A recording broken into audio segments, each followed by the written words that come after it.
Anong oras? Alas 12:11 ang tagna sa gabi. Mga higala, Benji Talisik lang si Help TV Cebu. Boss, thank you ha. Ang atong na agyan kini ko sa ka hit and run accident dili mismo sa may N Bacalso sa Barangay Pardo ning atong Dakbayan Sugbo mga higala.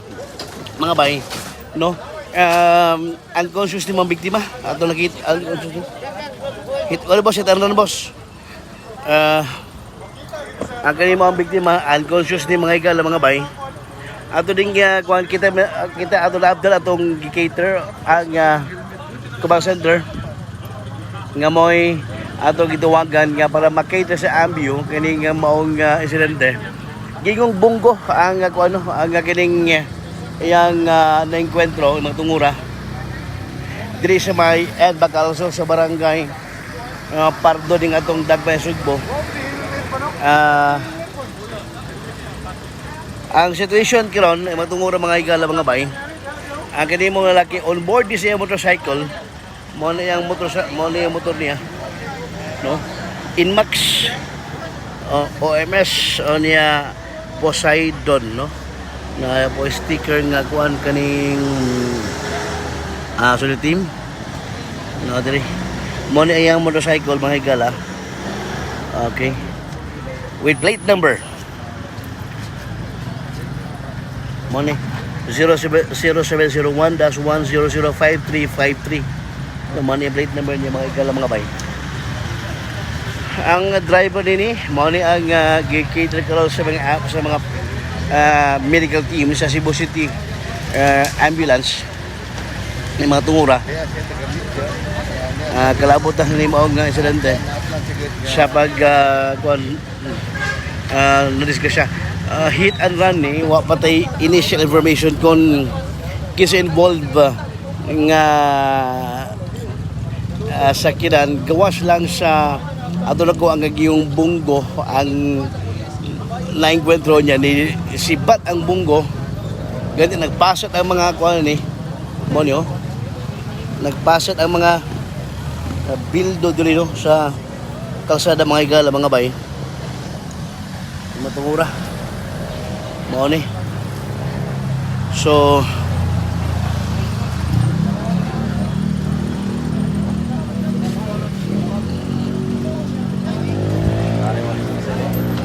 gigito na sa atong gipahibaw sa command center nga unconscious kay mamaya ito nakita no gawa naman naglihok unconscious yung mga biktima but makadetermine ni mga higala ang mga personal si ambyo kung si status ko sa biktima kung doon na babay pulso o ba kanang doon na babay gaginhawa pa ba ni mga biktima mga higala ni mga tungura karon sa nahitabong insidente diri sa Maydan and Bacalso habig sa Barangay Pardo ni katong Dakbayan Sugbo. Ang landmark ni LBC no mga higala.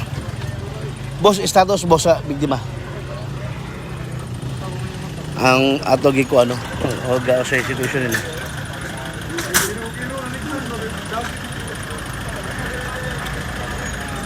Mga higala.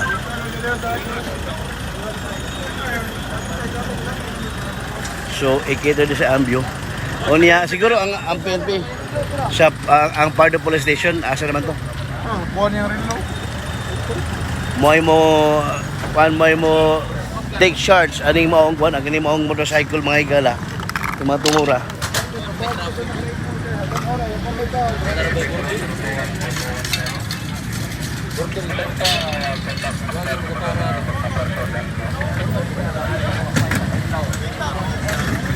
Wabate identity.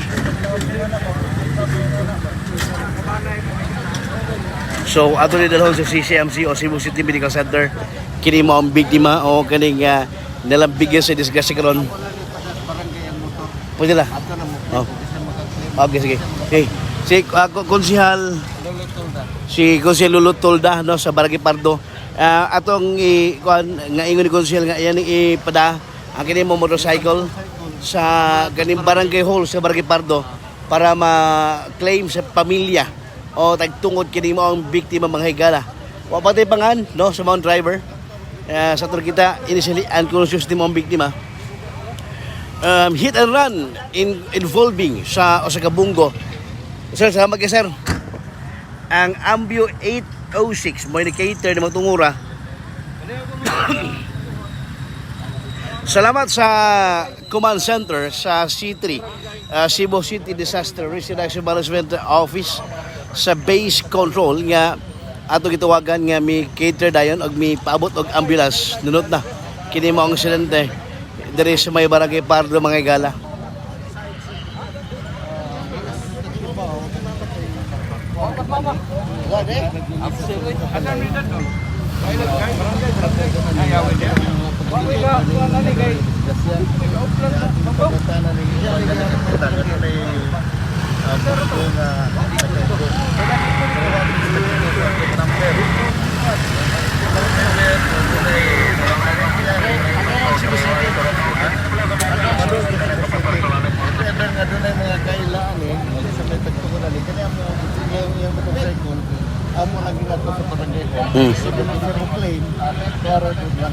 Although cause ang ganing barangay hall ang police station do maraman.